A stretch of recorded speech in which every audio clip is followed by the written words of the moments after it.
어, 영혼의 가치가 얼마나 중요한가.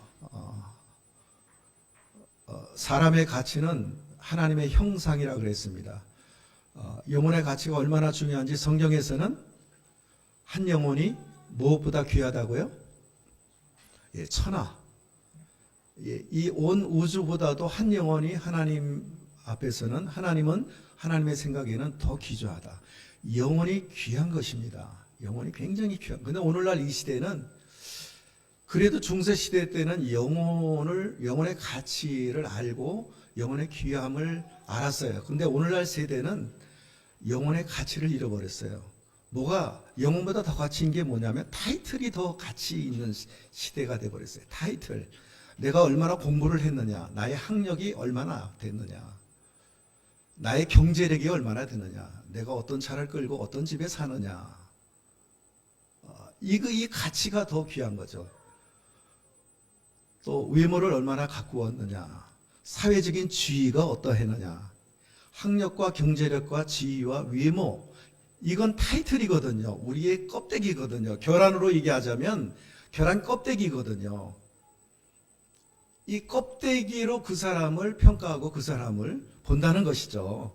그러나 이 결함은 안이 더 중요하죠. 노른자와 흰자, 그 내용물이 더 귀하지 않습니까? 그래서 우리가 영혼에 관심을 가지고 영혼에 대해서 좀 연구를 해요. 그리스도인들이 연구를 해야 돼요. 저는 20년 동안 영혼에 관심을 가지고 영혼에 대해서 성경적인 연구를 하고 영혼을 보려고 노력을 했더니 영혼이 보이기 시작해요. 각 사람의 영혼이 보이기 시작하는 거예요. 우리가 주님 앞에 가면 이 세상의 타이틀은 어디에다 묻어버려야 돼요? 땅에다 묻고 주님 앞에 타이틀을 가지고 가는 게 아니에요. 내가 이 세상에서 얼마나 성공했고, 얼마나 내가 돈을 가지고 있었고, 내가 얼마나 이 세상에 업적을 남겼느냐, 그거 가지고 타이틀을 가지고 가는 게 아니에요. 오늘 우리는 주님 앞에 갈 때 내 영혼을 가지고 가는 거예요. 내 인격을 가지고 가는 거예요. 주님 앞에 갈 때 오늘 우리는 내 영혼이 알곡인가, 알곡 신자인가, 쭉정이 신자인가, 주님 그렇게 말씀하셨어요. 주님의 심판대 앞에 설 때 알곡 신자는 천국에 거둬들이고 쭉정이 신자들은 태워버린다 그랬어요. 그러니까 오늘 우리의 영혼이 알곡과 같이 꽉 차서, 예수님의 성품으로 꽉 차서 우리의 영혼이 연걸어 가지고 아주 익어서 주님 보시기에 아주 기뻐하시는 그런 상태로, 알곡의 상태로 우리의 영혼이 주님 앞에 가야 되지 않겠습니까? 근데 이 쭉정이 보세요. 이 볕이 익기 전에 한번 씹어보세요. 씹으면 물컹하고 진물이 나와요. 아무것도 없어요, 그 속에. 쭉정이는 아무것도 없어요. 그 영혼에 아무것도 없어요. 영혼에 성숙한 것도 없고 그냥 아무것도 없어요. 비어 있어요. 그것은 쭉정이죠. 오늘 우리의 영혼을 쭉정이로 만들어가지고 주님 앞에 선다면 얼마나 부끄러운 일이겠어요. 그러니까 영혼에 관심을 가지고, 나의 영혼에 관심을 가지고 나의 영혼을 보는 그 눈이 필요해요. 보다 보니까 영혼이 보이기 시작하는 거예요. 그 사람의 타이틀이 보이는 게 아니라 그 사람의 영혼이 보이는 거예요. 그래서 어떤 사람들은 타이틀은 좋은데 너무 불쌍한 거예요. 어떤 분들은 타이틀이 시원치 않은데 너무 부러운 거예요. 그래서 이 사람의 가치를 여러분 영혼으로 볼 수 있길 바랍니다. 영혼을 보는 눈이 열리길 바랍니다. 그래서 오늘 나의 영적인 상태가 어떤가?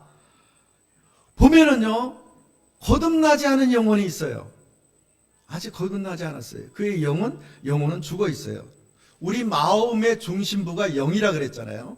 우리의 영, 그 다음에 혼, 육으로 구성되어 있는데 그 영이 기능을 작동하지 못하는 거예요. 그 영이라는 기능은 하나님과 교제하고 하나님으로부터 오는 모든 것들을 축복을 받아 누리는, 하나님과 대화하고 그 영의 기능이 작동해야 되는데 영이 죽어 있어요. 즉 영이 죽어 있다는 것은 거듭나지 못했다, 구원받지 못했다.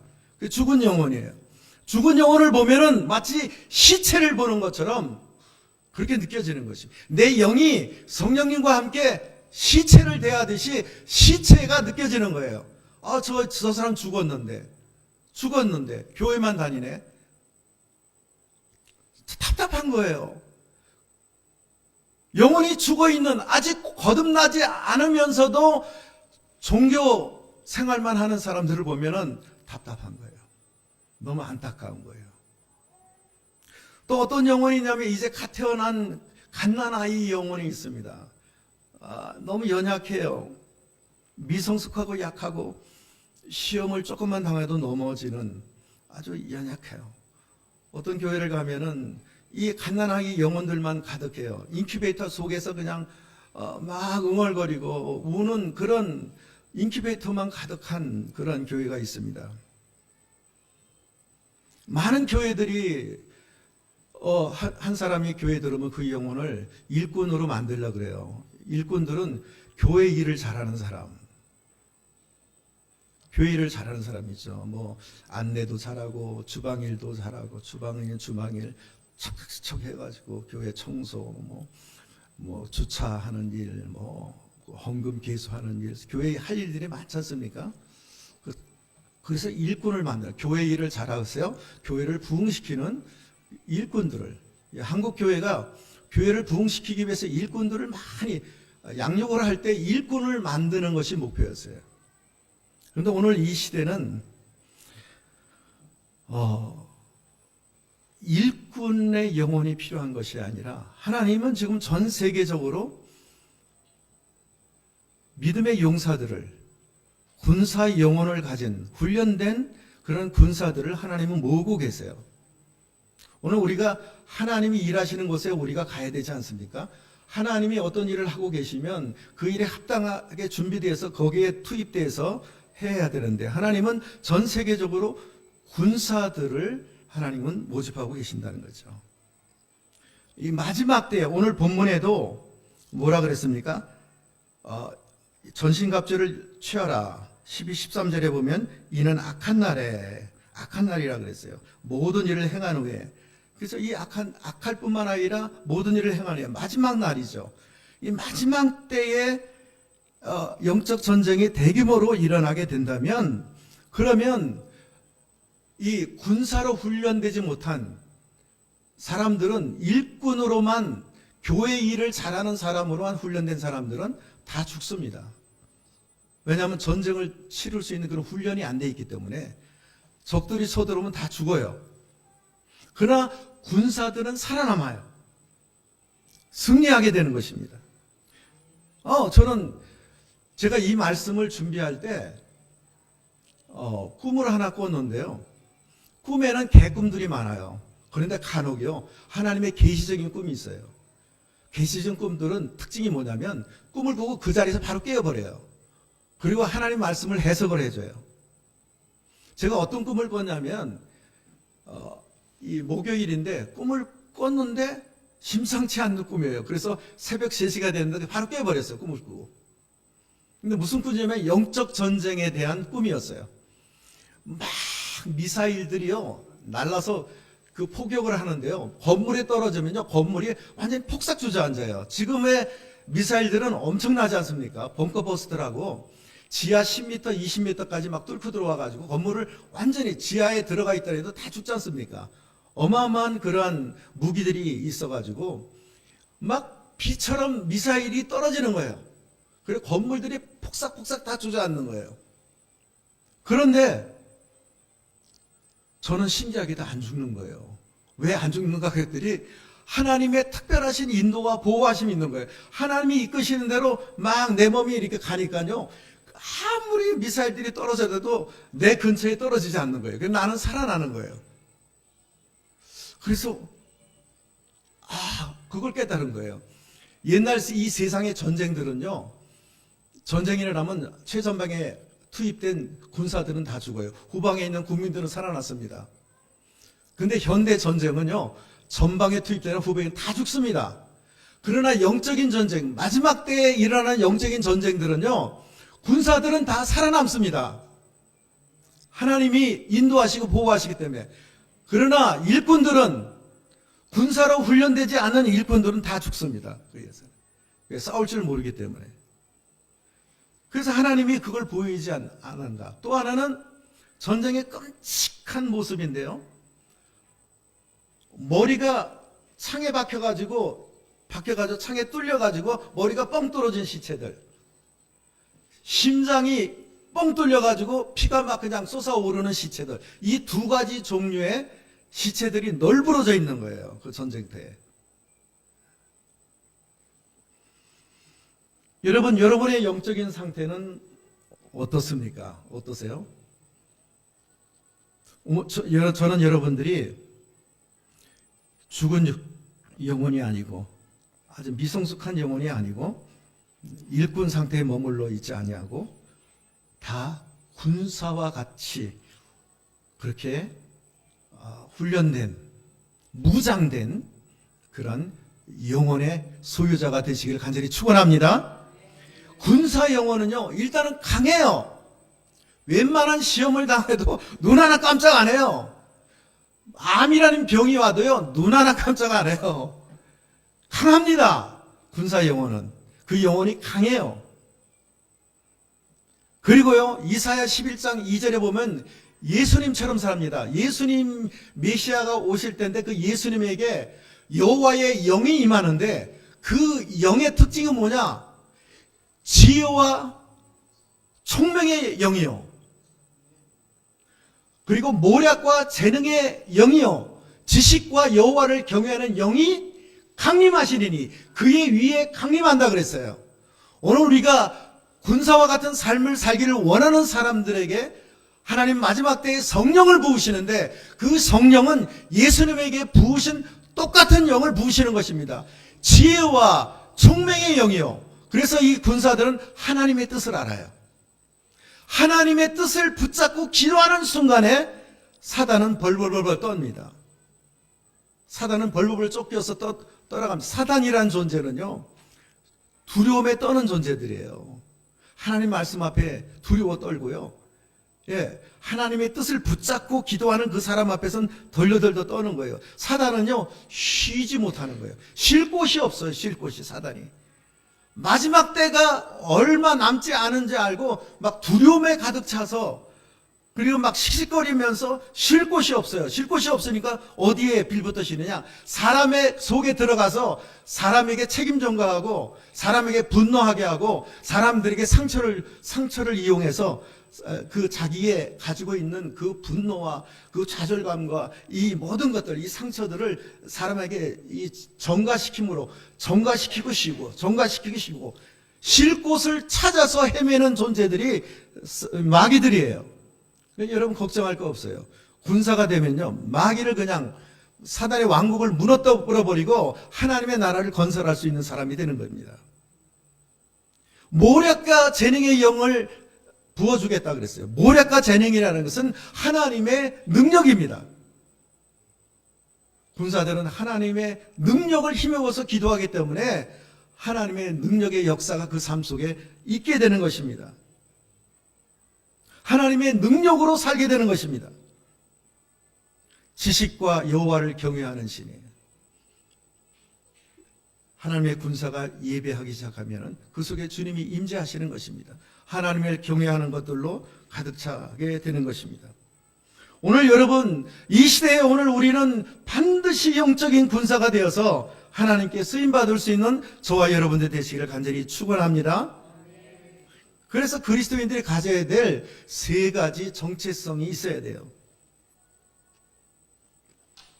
저는 이 세 가지 제자 훈련을 목표로 해서 사람들을 훈련시킵니다.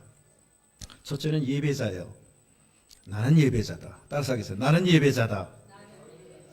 두 번째는 중보기도자예요. 따라서 하겠어요. 나는 중보기도자다. 세 번째, 나는 세상의 선교사다. 이 세 가지 정체성이 우리 안에 딱 들어와야 돼요. 저한테 훈련받았던 형제가요, 진짜 어리숙하고 막 게임 좋아하고 게임에 막 빠져 중독이 되고 막 충동 구매해가지고요, 월급을 타면 월급의 반 이상을 그냥 뭐 여기저기 사가지고요, 자기가 못 쓰니까 저한테 막 나눠주고, 저한테 나눠준 거 막 고급 뭐 스탠드 뭐 무슨 뭐 넷북 이런 거 저 많이 받았어요. 그 형제. 그러던 형제가요, 훈련 받으면서 사명이 들어온 거예요. 그리스도인의 정체성이 들어온 거예요. 자기는 세상의 선교사라는 거예요. 선교사의 사명감이 들어온 거예요. 선교사인데 어디 선교사냐? 자기 가정은 다 예수를 안 믿어요. 그러니까 나는 가정의 선교사라는 거예요. 가정의 선교사다. 그러니까 가정의 선교사니까 끊임없이 자기 가정을 위해서, 아버지를 위해서, 엄마를 위해서, 누나를 위해서, 할머니, 할아버지를 위해서 기도하지 않습니까? 기도하는데 이 형제가 어느 날, 저는 이제 훈련을 어떻게 시키냐면, 가정의 선교사라는 그런 정체성이 생기기까지 계속해서 선교사에 대한 말씀을 나눕니다. 그 어느 날 선교사가 딱란 이런 정체성 사명감이 들어가요. 그러면 이제 점검을 합니다. 네가 세상의 선교사로서 이번 주에 어떻게 살았느냐. 제가 선교사로서 살았던 경험을 얘기해 줍니다. 간증을 해 줍니다. 그리고 너도 그렇게 살아라. 그랬더니 자기가요, 가정의 선교사가 되어서 그 정체성을 가지고 기도하는데 하나님이 감동을 주시더라는 거예요. 주말에 너 뭐하냐? 주말에 네 엄마가 그렇게 아픈 몸에도 그렇게 가정을 위해서 식사를 준비하는데 네가 설거지를 해라. 설거지를 하고 싶은 마음이 확 감동이 오는 거예요. 그리고 그 형제가요, 토요일 주일 되면은요, 쉬니까 아침, 점심, 저녁 설거지를 하는 거, 엄마를 위해서. 엄마, 제가 앞으로는 엄마 설거지 제가 대신 하겠어요. 그 엄마가 그냥 놀라는 거예요. 우리 아들이 왜 이렇게 변했냐? 우리 아들이 왜 이래? 엄마의 마음을 감동을 주는 겁니다. 이게 세상의 선교사예요. 이게 가정의 선교사예요. 직장 선교사. 그러니까 이 보내는 선교사, 가는 선교사 그런 개념이 아니에요. 지금 시대는 그런 시대가 아니에요. 우리 모두가 선교사가 돼서 내가 예를 들어서 미국에 출장 간다. 그럼 미국이 나의 선교지가 되는 거예요. 내가 친구를 만난다. 그 친구 그룹에 내가 그 속에 불신자가 있다면 거기가 선교지고, 불신자들의 마음이 선교지고, 그 마음을 움직여야 될, 그 마음을 변화시켜야 될 선교사로 나는 부름을 받은 것이고 거기에 파송이 되는 거예요. 직장에 가면 직장에 파송된 것이고, 가정에 가면 가정에 파송이 된 거예요. 선교사로서 오늘 우리는 세상의 선교사로서 살아야 돼요. 지금 일꾼보다 더 중요한 것은 이 세상에서 선교사의 삶을 사는 그리스도인들이 필요한 거예요. 지금 교회 일꾼보다도 이 세상에서 빛과 소금으로 살아야 할 그리스도인들이 오늘 필요한 것입니다. 중보기도자는 어떻습니까? 중보기도자는, 나는 중보기도자는 거죠. 여러분, 하나님의 손을 움직이는 중보기도자 들어보셨습니까? 나는 그냥 입술로 기도하는데 하나님의 손이 움직여 나가시는 것입니다. 내가 성령의 인도를 받아서 기도할 때, 내가 성령의 능력을 힘입어서 기도할 때, 예수님도 내가 귀신을 쫓아낼 때 성령의 능력을 힘입어서 쫓아낸다고 그랬습니다.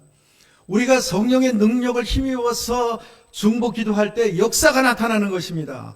병자가 치유되는 것입니다. 귀신이 쫓겨나가야 되는 것, 여러분 믿으십니까?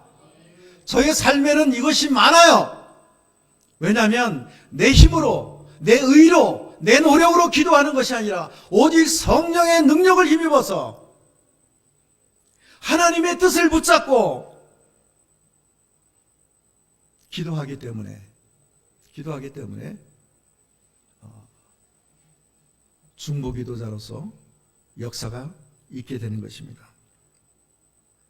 저는 적어도 이 세 가지 정체성을 가지고 사는 사람이 영적인 군사라고 생각하기 때문에 어떻게 하면은 좋은 예배자, 탁월한 예배자, 하나님이 기뻐하시는 예배자 뿐만 아니라 저분이 예배 가운데 저분이 딱 앉아 있으면 하나님이 저분 가운데 임재하셔. 탁월한 예배자죠. 저분은 영적인 분위기를 바꿔놓는 사람이야. 저분이 말을 하지 않아도 저분이 가면 그 자리가 예배의 자리고 그 자리에 주님이 임재하시고, 저분은 탁월한 예배자야. 저분이 기도하면 역사가 일어나. 탁월한 중보기도자죠. 저분이 방문하면 믿지 않는 자가 구원받아. 탁월한 선교사죠.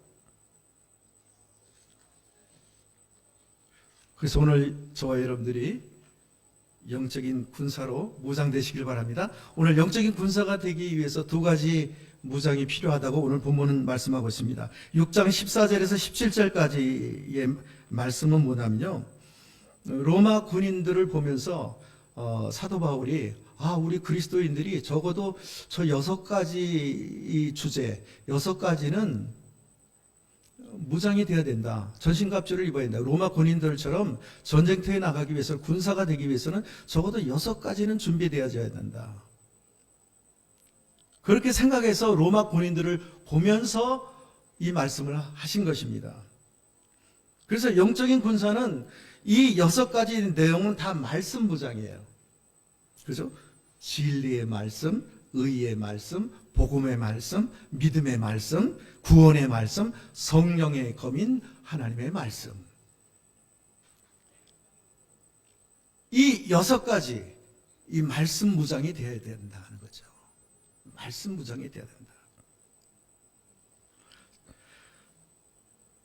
이 진리 무장, 진리의 말씀이죠. 진리의 허리띠라 그랬는데, 군인들에게 있어서 이 허리띠가 중요하잖아요. 이 허리띠 매지 않으면 허리띠에 얼마나 많은 것들이 달려 있습니까? 단칼도 달려 있어야 되고, 거기에 많은 수통도 있고, 그죠? 군인 갔다 오신 분들은 다 알잖아요, 이게. 우리가 남자들도, 여자분들도, 이 바지를 입었는데 허리띠가 없어요. 흘러내려요. 그럼 하체가 다 드러날 거 아니에요. 수치스러운 거죠. 진리를 모르면 원수들에게 수치를 당하게 돼요. 무슨 수치인가요? 적어도 3가지 수치를 당해요. 하나는 속아서 인생을 살게 되는 거예요. 속아서 내가 인생을 내 생각대로, 내 신념대로 내가 인생을 살았는데 내가 인생을 잘못 살았네. 죽을 날이 가까워서 내 인생을 돌아보니까 내가 인생을 잘못 살아. 이거 속아서 싸우는 거죠. 또 어떤 인생을 사냐? 조롱당하면서, 사단 마귀에게 조롱당하면서 인생을 살게 됩니다. 그리고 방황하는 인생을 살게 돼요.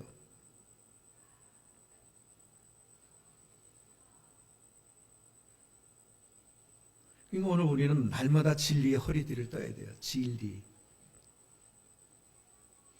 요즘에는요, 진리의 반대말이 뭐죠? 거짓 진리예요. 거짓 진리. 거짓 진리. 거짓 맹세. 거짓 의. 그러니까 이 진리를 다 튕겨내버리는, 교회 가서 설교 말씀 들어도 그걸 다 튕겨내버려요. 다 튕겨내버려요. 그리고 하나님을 대적을 해버려요. 성경에서는 그것을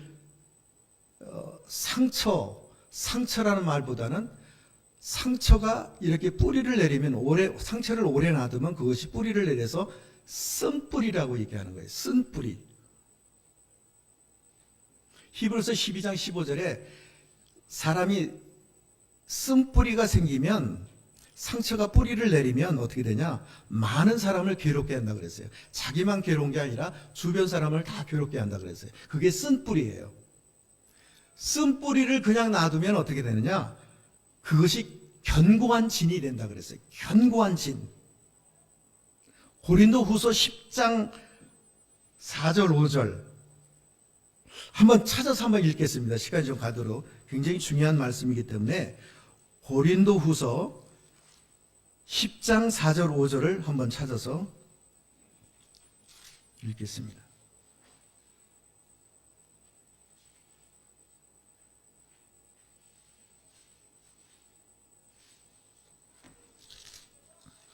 찾으셨어요? 같이 한번 읽겠습니다. 시작. 우리의 싸우는 무기는 육신에 속한 것이 아니요 오직 어떠한 견고한 진도 무너뜨리는 하나님의 능력이라. 모든 이론을 무너뜨리며 하나님 아는 것을 대적하여 높아진 것을 다 무너뜨리고 모든 생각을 사로잡아 그리스도에게 복종하게 하니. 오직 어떤 견고한 진, 이 견고한 진은 특징이 뭐예요? 이론이에요. 이론입니다. 잘못된 이론, 잘못된 사상, 잘못된 신념, 잘못된 자기의 맹세, 또 이 견고한 지혜는 특징이 뭐예요? 하나님을 대적하는 거예요. 하나님을 대적해요. 높아진 것이에요. 우상이에요, 우상. 그러니까 이게 상처가 쓴뿌리가 되고 쓴뿌리가 견고한 진이 되면요, 상처 이꼬로 우상이 되어버리는 거예요. 상처는 우상입니다. 나중에 우상이 되는 거예요. 그래서 상처가 견고한 진이 된 사람들에게 복음을 전하거나 뭐 어떤 진리를 전해보십시오. 다 튕겨내버립니다. 하나님을 대적해버립니다. 높아져 있습니다. 그 상처가 명예훈장되는 것처럼 그걸 끌어안고 있어요. 진리들을 그래서 오늘 우리는 매일처럼 말씀 묵상을 통해서 이 거짓 진리를 깨트려버리고 모든 높아진 이론들을 깨트려버리고 잘못된 진리, 잘못된 이런 생각들을, 높아진 생각들을 깨트려버리고 진리로 변화시키는, 로마서 12장 2절에 너희는 이 세대를 본받지 말고 오직 마음을 새롭게 함으로 변화를 받으라 그랬어요. 날마다 우리의 마음 안에 있는 거짓 진리, 비진리들은 쫓아내버리고 주님의 진리로 갈아끼는 변화의 역사가 있어야 되겠습니다. 그러니까 오늘날 이 상처받은 그리스도인들이 너무나 많아요. 안타까워요. 제가 최근에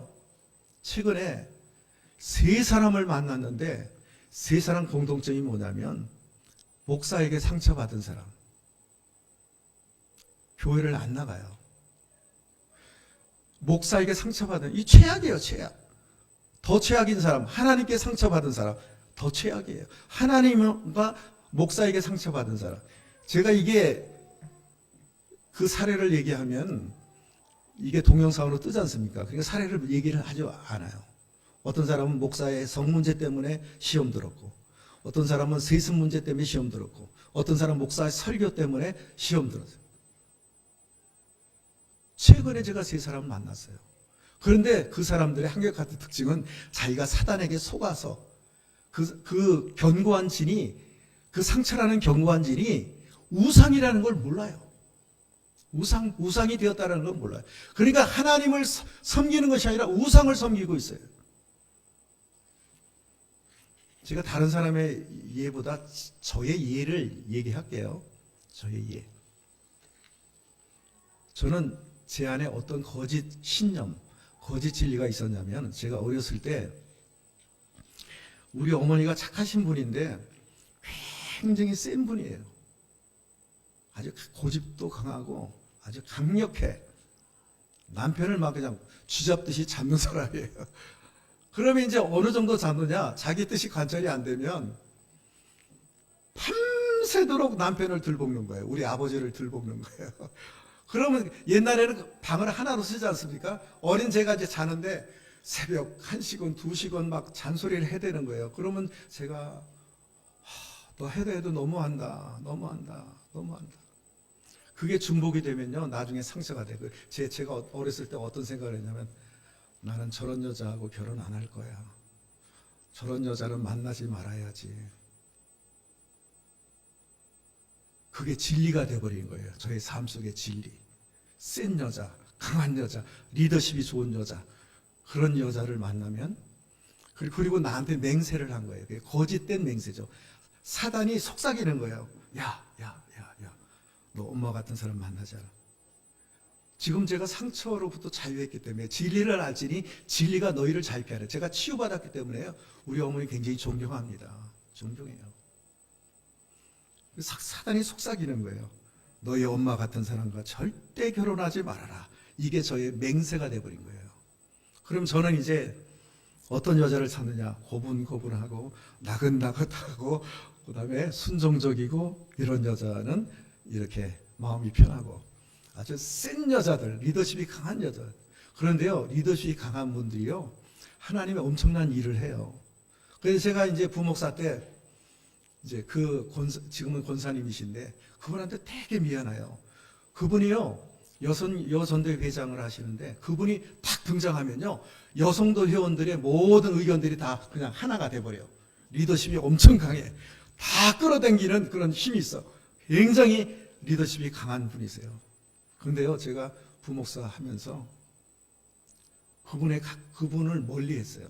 괜히 거부감이 그분이 싫어지고, 그분이 다가오면 저는 피하고, 그냥 그분이 미운 짓도 안 했는데 저는 굉장히 거북스럽고 힘들었어요. 그분하고 대화하는 게 너무 힘들었어요. 지금도 그분은 모를 거예요. 네, 모를 거예요. 그런데요, 그분이요, 제가 개척했을 때 가장 많은 돈을 헌금해 주셨어요. 오늘날 전화하더니, 그때는 이제, 신 목사님 제가 돈을 보낼 테니까 필요한 데 쓰세요 했네요. 거금을 보냈어요. 여러분, 이 사단의 속삭임과 이 거짓 진리, 거짓 맹세 때문에 한 사람의 인생이 이렇게 망가지는 거예요. 사람을 편협되게 만나고요. 이 사람은 좋아하고 이 사람은 싫어하고, 그렇게 그 상처 때문에, 상처가 평생을 한 사람의 인생을 망가뜨리는 것입니다. 그런데 저는 말씀의 사람이 되기 위해서 열심히 매일 큐티를 했잖아요. 하나님의 말씀이 그 부분을 계속해서 이 비진리를 진리로 바꾸는 작업을 통해서 제 안에 치유가 됐잖아요. 우리 어머니 센 사람하고 결혼하지 않겠다 했는데 결혼했더니 우리 어머니보다 2배 더 센 사람을 만난 거예요. 이 얘기도 진짜 간증거리인데 나중에 말씀을 드리겠습니다. 여러분, 상처로 인해서 잘못된 신념이 생기고 잘못된 거짓 진리가 사단이 뿌려놓은 이 가라지와 같은 것들이 내 마음에 자리 잡고 잘못된 맹세가 됨으로 인해서 상처는 엄청난 죄를 짓게 만들고 그리고 우상을 만들어내는 것입니다. 그러니까 오늘 우리가 날마다 진리를 허리를 떼어야 돼요. 그러니까 저는요, 진리를 사모하시는 분, 하나님 말씀을 사모하는 분을 요즘에는 만나기가 어려워요. 진짜 말로만 그렇지 실제 삶을 보면요, 저분이 진리를 사모하는 사람인가. 그런데 오늘 그리스도인의 용사는 하나님 말씀을 사모하는 수준을 더 넘어가야 돼요. 하나님 말씀을 사랑해야 돼요. 사랑하는 수준에 가면, 사람도 그렇잖아요. 내가 저 사람 사랑하면요, 만나고 싶고 어떻게 해서든지 막 그냥 이렇게 기회를 만들어서 만남을 가지려고 하고 시간을 만들어내고 내 시간을 막 아무리 힘들어도 시간을 만들어내서 그 사람을 만나지 않습니까? 사랑하는 사람은 그렇잖아요. 하나님 말씀을 사랑하는 그 수준의 사람을 요즘에 만나기 힘들어요. 여러분 주변에 정말 하나님 말씀, 진리의 말씀을 사모하고 사랑하는 수준이 그 갖춘 그리스도인들이 여러분 옆에 있기를 바랍니다. 그분의 영향을 받으시길 바랍니다. 여러분, 지금은요, 어떤 시대냐면요, 창세기 4장 7절을 한번 보겠습니다. 창세기 4장 7절. 이와 같은 시대에 우리는 살고 있습니다. 이 가인과 아벨이 제사를 지냈는데 하나님이 아벨의 제사는 받고 가인의 제사는 안 받는 거예요. 그러니까 막 가인이 막 그냥 엄청 화가 나는 거예요.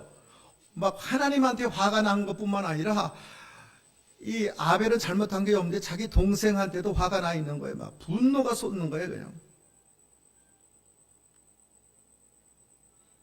안색이 막 변하고요. 7절을 보겠습니다. 같이 한번 읽겠습니다.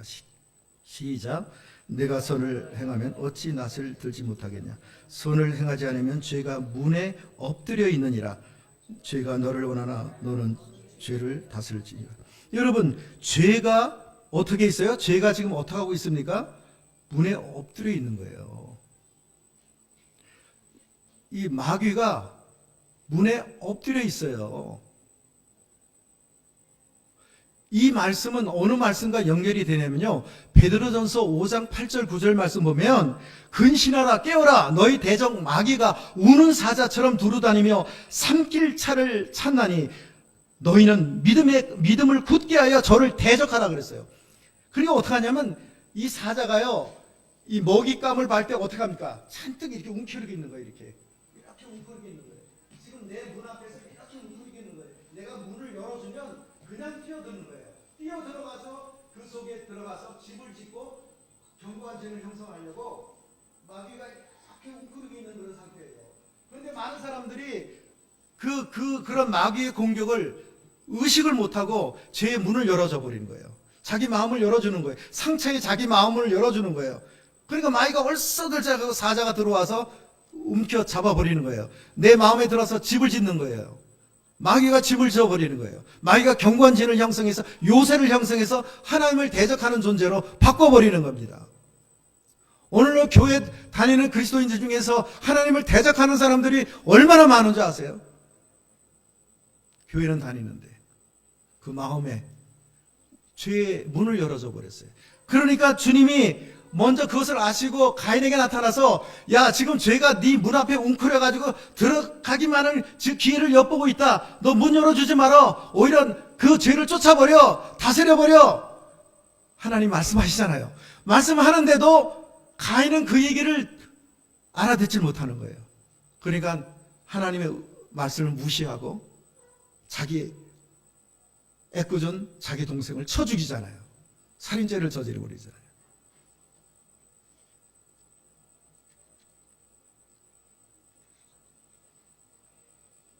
여러분, 그래서 진리가 중요한 거예요. 그래서 우리가 하나님의 말씀을 사모해야 됩니다. 진리의 허리띠를 떼야 된다. 의의 말씀을 무장해야 된다. 이게 각각이 다 주제가 제가 볼 때는 1시간 이상을 얘기를 해야 되는데 오늘날 이 진리보다도 거짓 신념, 거짓 진리, 그리고 거짓 맹사가 그리스도인들의 마음속에 자리 잡고 견고한 진을 형성하고 있어요. 이 얘기는 해야 되겠습니다. 성공한 사례. 제가 아는 필리핀 선교사님 중에 이 얘기를 할 수가 있어요. 그분은 그 상처로부터 지금 너무나 자유하시고 목회를 잘 하시기 때문에 필리핀 선교사님 제가 같이 먹고 자고 선교지도 같이 2번 가고 한 선교사님 부부가 계세요. 근데 이 선교사님이 자기 전 생애를 헌신하고 필리핀으로 선교지 오지로 저 민다나오 저 아래쪽에 가장 낙후된 곳에 선교지로 갔어요. 근데 이 선교사님은 외동딸이 있어요. 그때 딸이 중3이에요. 중3. 이 딸 사진을 보여주더라고요. 애가 너무 예쁜 거예요. 얼굴이 너무 예쁘고요. 그리고 영특한 거예요. 공부도 아주 최고로 반에서 1등 할 정도로 공부도 잘하고 부모에게 효도를 잘하는 아주 애교 많은 딸이에요. 그래서 선교하냐 하나님께 헌신하냐고 선교하냐고 자녀들도 많이 안 낳았어요. 딱 하나만 낳았어요. 외동딸 낳았어요. 근데 어느 날 선교지에서 딸이 시름시름 살이 빠지기 시작하는 거예요. 그래서 왜 우리 딸이 살이 저렇게 빠지지 하고 병원에 갔더니 영양실조라는 거예요. 그래서 딸이 도저히 안 되길래 한국에 데리고 왔어요. 한국에 데려와서 병원에 갔더니 그때는 이미 늦은 거예요. 네, 바이러스가 퍼져가지고 더 이상 견딜 면역력이 없는 거예요. 그래서 한국에 와서 딸이 죽었어요. 중3짜리 딸이, 그 예쁜 딸이에요. 그래서 그러잖아요, 사람이. 이게 얼마나 하나님에 대한 상처, 하나님 왜 그러세요, 저한테? 제가 그렇게 인생을 하나님께 저 모든 걸 다 바쳐서 헌신하냐고 했는데 왜 내가 가장 귀히 여기는 딸을 데려가십니까? 주님, 왜 데려가셔요? 그러잖아요. 자식은 부모가 죽으면 땅에 묻지만 부모는 자식이 죽으면 가슴에 묻는다 그랬잖아요. 근데 이 사모님이요, 별명이 있어요. 신바람 여사예요, 신바람. 이 사모님이 가면 다 신바람이 나. 다 분위기가 막 다 춤을 추는 분위기로 변해. 그 정도로 명랑하고 그렇게 밝으신 분이에요. 하나님에 대한 상처잖아요, 그게. 하나님에 대한 상처. 어떻게 사역을 계속할 수 있겠어요? 근데 이분들이 이 하나님에 대한 상처를 어떻게 극복했느냐? 진리로 극복한 거예요, 진리로. 그래서 생각을 했대요. 근데 하나님 모르지만 그 딸은 네 딸이기 전에 내 딸이다 그래요. 하나님의 딸. 하나님의 딸이라는 것을 인정하기 시작했어요. 그래서 마음에 막 너무 아프면 제 자식이 아니라 하나님의 자식입니다. 저는 하나님 가슴에 제 자식을 묻습니다. 제 마음에, 제 가슴에 묻는 게 아니라 하나님 가슴에 묻었습니다. 그리고 두 번째 생각하기를, 하나님 무슨 뜻이 있어서 하나님이 데려가셨지. 세 번째, 지금은 그 뜻을 알 수 없지만 나중에는 하나님이 알게 하실 거야. 진리로 무장되니까 그 상처에서 진리를 알지니 진리가 너희를 자유케 하리라. 그 상처에서 자유함이 생긴 거예요. 그래서 다시 지금 목회를 잘하고 계세요. 진짜 열매를 많이 맺고 계십니다. 여러분, 하나님의 뜻에는요, 두 가지예요. 내가 알 수 있는 하나님의 뜻이 있고요, 내가 모르는 하나님의 뜻이 있어요. 신명기 29장 29절 한번 보겠습니다. 신명기 29장 29절. 여러분, 신명기 29장 29절은 우리가 그리스도인들이 알고 있어야 돼요. 그래서 하나님을 대해서 막 삿대질하고 아모스 선지처럼 왜 이 나라가 이렇게 불법으로 가득합니까? 하나님 살아계시면 저들을 모조리 쓸어 없어지고 불법을 바로잡아야지. 하나님 왜 그러세요? 왜 그러세요? 막 아모스가 선지자가 막 왜 그렇지 않습니까? 그래서 3장에 가서는 기도 태도가 바뀌어지는 거예요.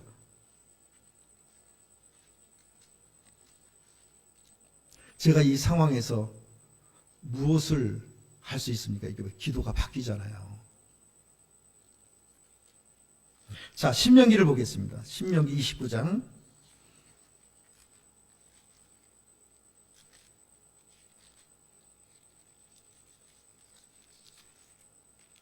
29절 외우기도 쉽죠? 신명기 29절.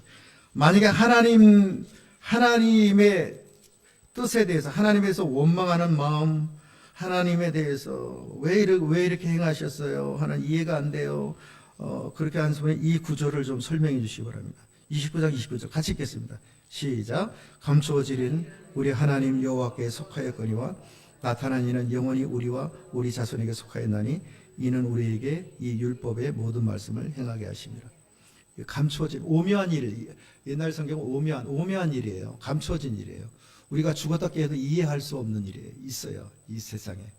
그 일들이 간혹 우리 삶에 일어납니다. 예를 들면 제가 아는 선교사님 선교지에 갔는데 그 여자 선교사만 살아났고 다 자식들까지 몽땅 다 죽은 거예요. 몽땅 풍독병으로 다 죽었어요. 그럼 도저히 이해가 안 되는 일 아닙니까? 전쟁은 여호와께 속하였느니 똑같아요. 감추어질은 우리 하나님 여호와께 속하여, 하나님 영역이라는 거죠. 우리가 하나님의 뜻인데 도저히 알 수 없는 하나님의 뜻이 있다라는 것입니다.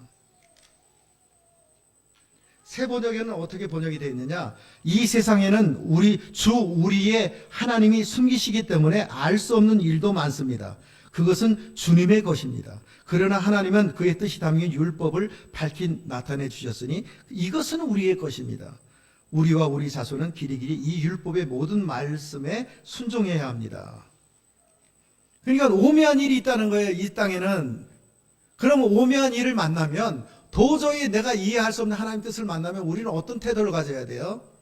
지금은 알 수 없지만 나중에 하나님이 알려주실 거야. 그래서 내가 그 선교사님 부부 만난 지 오래됐는데 딸을 데려가신 하나님의 뜻을 이제 발견하셨습니까? 한번 물어보려고 그래요.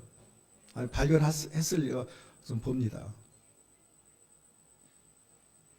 여러분, 이렇게 하나님에 대한 상처를 진리로 극복한 사람들의 간증도 많이 있는 것입니다. 의의 말씀, 의의 호심경.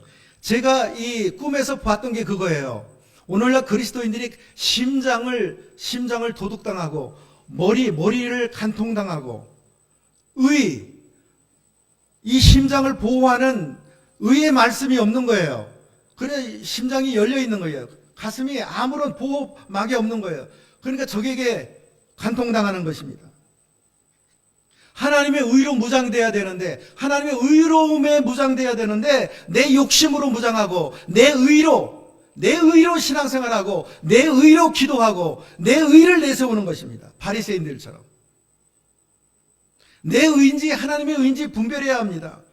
하나님의 의, 하나님의 뜻을 우리가 붙잡고 기도해 보세요. 마귀가 덜덜덜 떤다니까요. 마귀가 두려워하는 그리스도인이 되려면 하나님의 의를 붙잡아야 돼요. 하나님의 방법을 붙잡아야 돼요. 내 방법이 아니에요. 하나님의 뜻을 붙잡아야 돼요. 내 뜻이 아니에요. 내 욕심인지 하나님의 뜻인지 분별해야 합니다. 그래서 날마다 하나님의 호심경으로 하나님의 갑옷을 입어야 돼요. 그래야 오늘 우리가 보호되는 것입니다. 우리의 심장이 보호되는 것. 심장과 머리가 얼마나 중요해요. 제일 중요하지 않습니까? 그 다음에 평안의 복음의 말씀, 신발이라 그랬어요. 복음으로 무장돼야 됩니다. 그래서 복음은 준비가 중요해요. 항상 준비되어 있어서 복음 전할 수 있는 사람이 있으면 항상 어떤 상황에서 어떤 이 환경에서든지 복음을 증거할 수 있는 그러한 사람이 되어야 되는 거예요. 항상 복음을 준비하고 살아야 합니다. 복음의 훈련이죠. 복음의 무장이죠. 네 번째, 믿음의 방패. 불화살이라 그랬어요. 그냥 화살이 아니라 맞으면 다 그냥 타버려요. 의심의 화살, 미혹해 하는 화살이 날아올 때 믿음의 방패로 막아야 합니다. 믿음이라는 것은 두 가지 단어예요. 신뢰하고 순종하는 겁니다. 하나님을 신뢰하는 거예요. 하나님을 신뢰하되 끝까지 순종하는 겁니다. 신뢰하는 것입니다. 그 어떤 사람 보면 하나님에 대해서는 다 인정해요. 하나님 저 신뢰합니다. 하나님 믿습니다. 하나님 경외합니다. 하나님 높여드립니다. 하나님을 신뢰해요. 근데 하나님을 신뢰하기만 해요. 전작 순종하지 않아요. 신뢰하고 순종해야 되는데 신뢰만 있지 순종하지 않아요. 그 사람은 믿음의 사람이 아닌 것입니다. 믿음의 사람은 신뢰하고 순종합니다. 믿음은 항상 즉시 순종해야 돼요. 내 마음속에 성령께서 감동을 주시면 한번 즉시 순종해 보세요. 어떤 일이 일어나나. 즉시 순종하십시오. 그리고 기꺼이 순종하십시오. 기꺼이란 말은 이해되지 않더라도 내 생머리로는 도저히 이해가 안 돼. 지금은 이해가 안 돼. 그러면 기꺼이 순종해 보세요.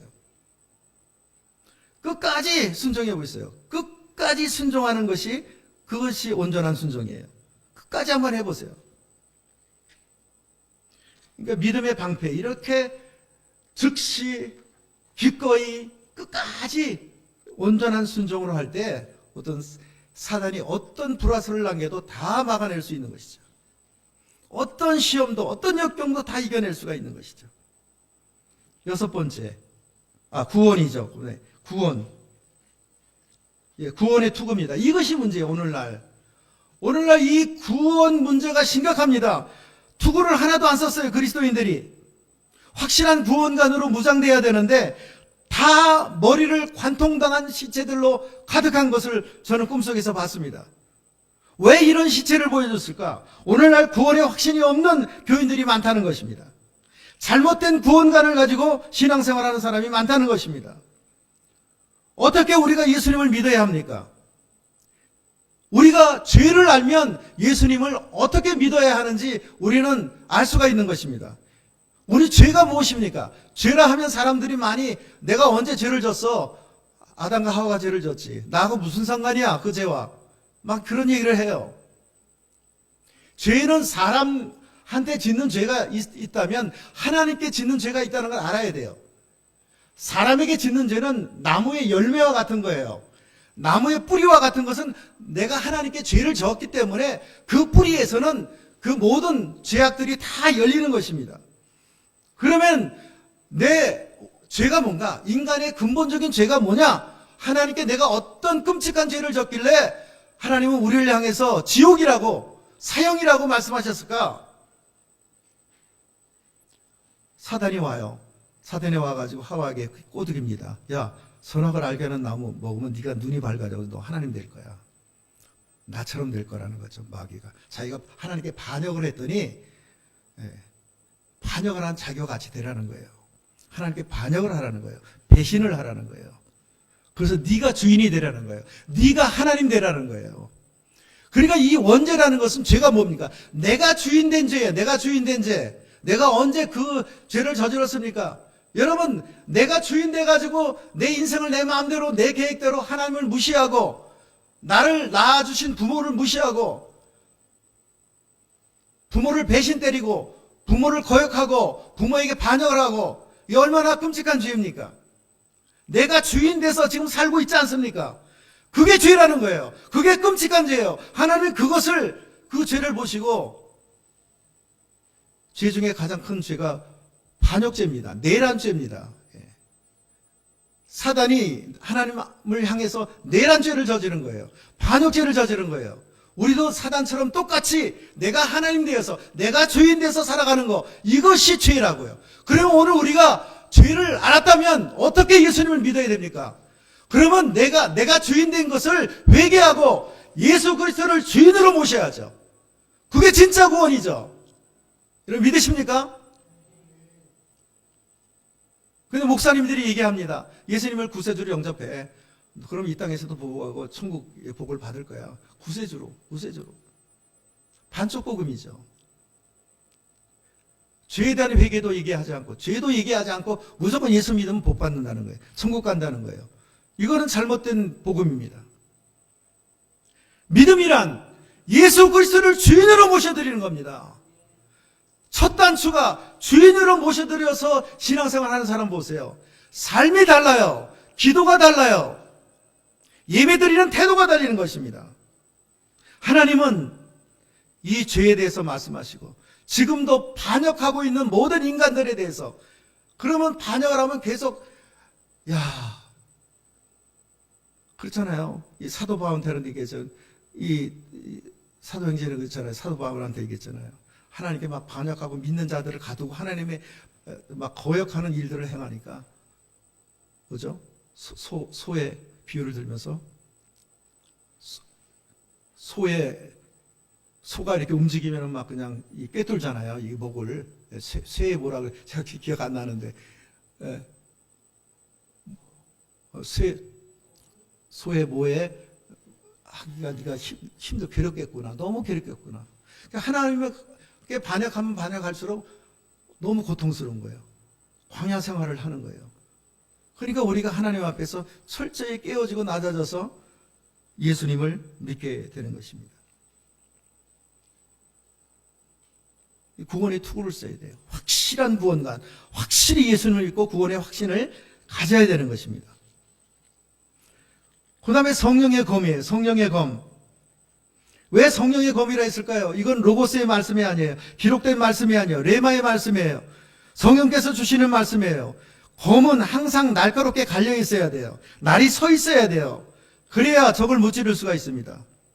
날카롭다라는 것은 하나님의 성령이 주시는 말씀은 너무 간단해요. 너무 단순해요. 아주 짤막한 문장이에요. 나를 따라오라. 얼마나 쉬워요. 제가 얼마 전에 2주 전인가요? 김포에서 짐을 실었는데 불교 용품이에요. 연등이에요. 연등을 한 차 가득히 50박스를 실었어요. 명세서를 보니까 1,000만 원 가까이 되더라고요. 4월 초파일을 준비하기 위해서 불교 매장에서 그것을 시킨 거예요. 그래서 제가 싣고 갔어요. 그래서 불교 분위기는 어떤가 제가 한번 경험하자 일부러 해서 갔어요. 갔더니 적어도 불교의 그 용품을 파는 사장님은 불교계에서도 그래도 내가 볼 땐 중진이고, 그죠? 그러니까 그 일을 하시는 거 아니에요. 기독교 서점을 운영하는데 그 사장님이 기독교인 아닐 거예요. 그래서 갔어요. 갔더니 제가 모든 말은 생략하고 그분이 저한테 갑질을 하는 거예요. 갑질을. 어떻게 갑질을 하냐? 정해진 시간에 갔는데 늦게 오는 거예요. 당연하듯이. 자기가 늦게 오고 저는 40분을 기다렸어요. 그리고 차에서 내릴 사람도 없어가지고 그분하고 저더라고요. 제가 50박스 그 무거운 거를 차 밑으로 다 내려줬어요. 그거는 제가 해서는 안 될 일이거든요. 직원 사가지고 본인이 해야 되는 거거든요. 다 내려줬어요. 그럼 보통 사람 같으면 아유 고맙다고 50박스를 내려줘서 참 감사하다고. 근데 이 양반이 만나기 전에 어떤 일이냐면 전화 통화하는데 이제 자기가 이제 창고로 왔기 때문에 매장이 비어 있던 모양이에요. 자기 아내가 받은 거예요. 손님이 왔는데 뭘 달라고 한 모양이에요. 그러니까 막 자기 아내한테 신경질을 내면서 그럼 사지 말라 그래. 그냥 가시라 그래. 신경질 내더라고. 근데 제 안에 있는 성령님이 저분이 왜 저러시는가. 저 사람 이기적인 사람이다. 싸우지 마라 하는 마음을 주시더라고요. 그런 다음에 갑질을 그렇게 하는데 창고에 물건을 안 들여놔 줬다고 난 불교 용어를 쓰면서 도리가 어쩌다는 인간의 도리를 안 해준다고 막 그러면 불교 용어를 쓰면서 막 뭐라 하는 거예요. 그래서 저는 억울하죠. 저는 친절을 하고 그 이상으로 호의를 베풀었는데 뺨을 맞으니까 저는 굉장히 억울한 거예요. 억울하고 막 그런 거예요. 그래서 제가 차를 타고 가는데 주님 억울합니다. 주님 제가 한마디 더 그냥 바른 말을 해주고 왔어야 되는데 저 불교 그런데 제 안에 계신 성령님이 빌립보서에 있는 말씀을 주시더라고요. 기뻐하라. 그리고 제가 또 억울해 하시니까 다시 말하노니 네가 기뻐하라 말씀을 주시더라고요. 그래서 이 한 30분 정도 제가 억울한 마음, 화가 난 마음, 그 마음이 성령의 검으로 그것을 물리칠 수가 있는 거죠. 그 다음에 제가 마음이 평안해졌어요. 이게 성령의 검이라는 것은 바로 그 레마의 말씀, 내 안에 계신 성령님이 주시는 말씀입니다. 그 말씀은 너무 짧아요. 설명하지 않으세요. 설명하지 않아요. 기뻐해. 그래, 네가 용서해라. 그래, 네가 회개해라. 그래, 네가 양보해라. 너무나 간단하고 단순한 말씀을 주세요. 그게 성령의 검이에요. 레마의 말씀이에요. 그 말씀은 하나님의 성경에 있는 말씀이고 예수 그리스도의 하나님의 성품에 어긋나지 않는 성품과 말씀과 일치되는 그런 성령이 주시는 말씀이 있다는 거예요. 그래서 오늘 우리는 진리의 말씀, 의의 말씀, 복음의 말씀, 믿음의 말씀, 구원의 말씀, 성령의 말씀으로 무장되라. 즉 말씀의 사람이 되라. 말씀으로 무장돼야 된다는 거죠. 말씀의 훈련을 받으라. 말씀의 사람이 되라는 거죠. 말씀의 사람이 돼야 영적 전쟁에서 네가 승리할 수 있다. 말씀의 사람이 돼야 네가 영적인 전쟁에 벌이더라도 상처 하나 안 입고 보호를 받을 수가 있다는 거죠. 두 번째는 6장 18절 말씀입니다. 같이 한번 읽겠습니다. 에베소서 6장 18절 말씀.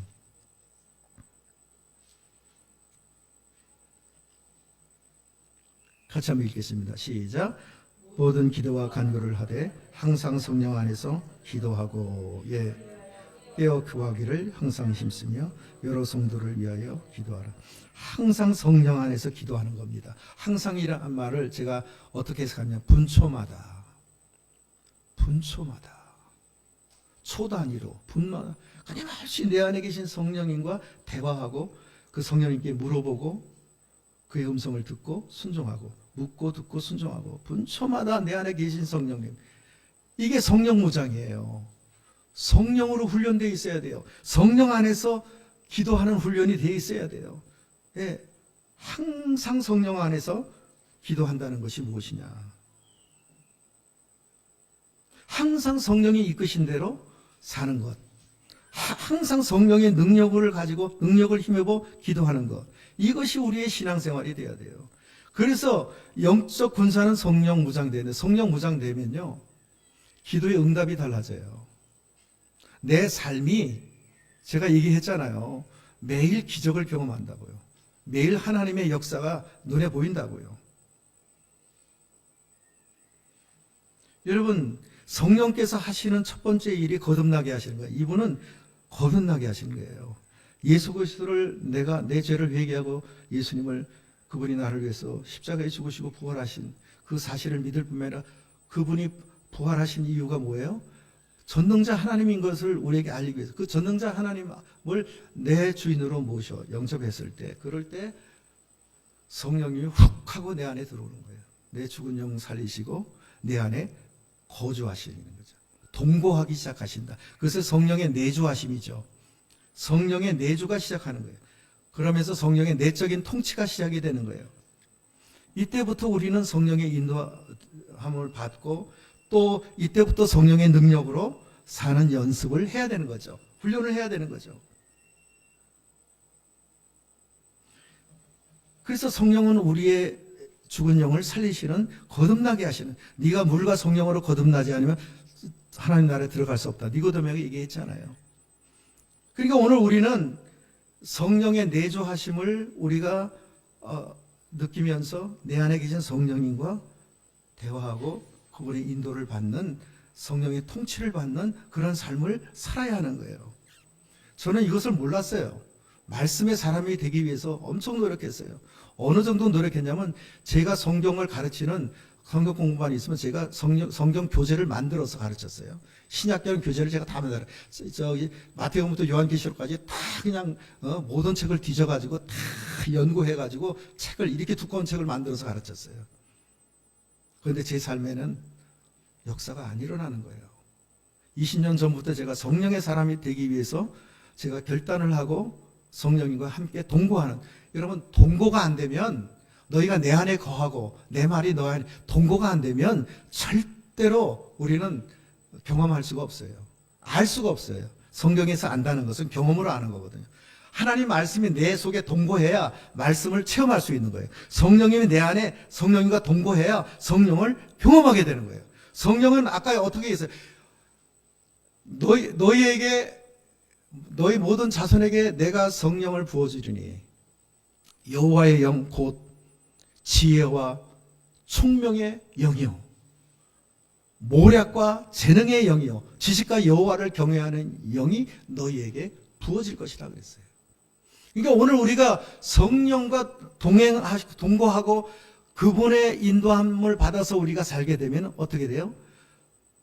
지혜와 총명의 영이신 하나님의 뜻을 알게 하시는 것입니다. 뿐만 아니라 그 영은 모략과 재능의 신이에요. 즉 능력의 신이에요. 그분을 통해서 능력을 경험하게 되는 거예요. 성령의 능력을 경험하게 되는 거예요. 그분은 지식과 여호와를 경외하는 영이에요. 오늘 그것을 경험해요. 응답의 역사, 기적의 역사가 일어나게 되는 거예요.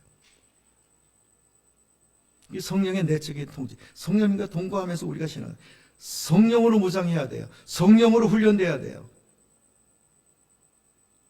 두 번째, 저는 이 사역이 중요하다고 봅니다. 성령은 죄를 다루시는 분이세요. 거룩한 영이세요.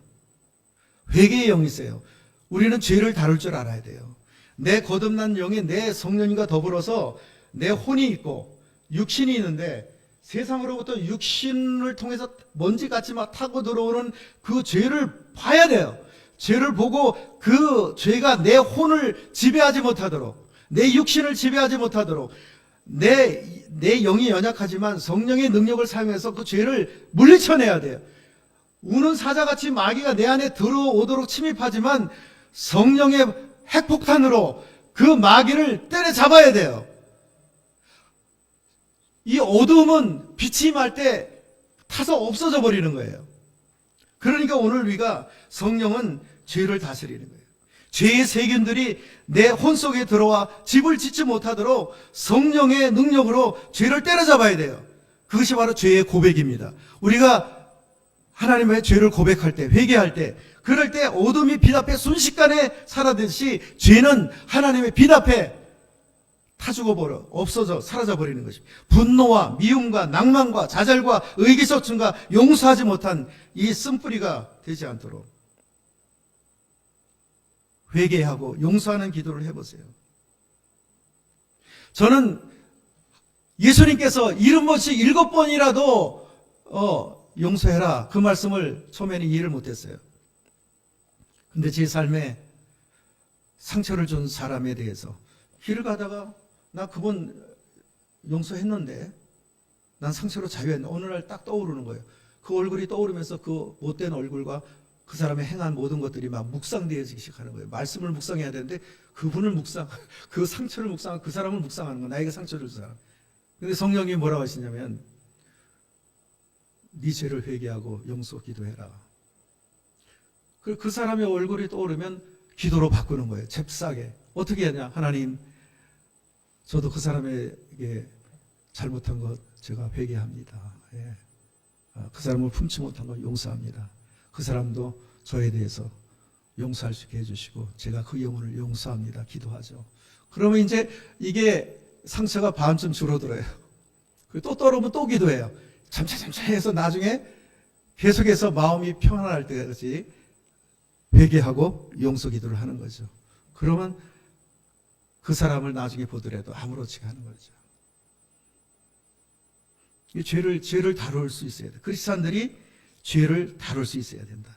성령님은 우리의 죄를 다루시고 회개케 하시고 우리를 거룩케 하신다. 이게 첫 번째, 두 번째가 너무 중요한 거예요. 그러니까 크리스찬들이 죄를 다스릴 줄 모르는 거예요. 죄와 싸워서 이겨야 돼요.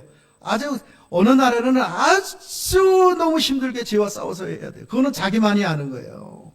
내 안에 음란의 죄가 보는 것을 통해서 들어와요. 그게 느껴지는 거예요. 그럼 그걸 죄를 지고 음란의 죄를 때려잡아야죠. 그건 놔두면 안 되겠죠. 여러분 성령의 지배를 받아보세요. 성령의 지배를 받으세요. 성령의 통치를 받아보세요. 그러면 그 사람은 점점 그 지성이 건강하고 확실해지는 거예요. 정확해지는 거예요. 그분이 분별하는 분별력들이 그 지성들이 지적인 능력이 아주 건강해지는 거예요. 성령의 통치를 받게 되면. 성령의 통치를 받아보세요. 남을 공감하고 남을 배려하는 이 감정들이요. 아름다운 감정들이 되는 거예요. 저분 보니까 따뜻해나요?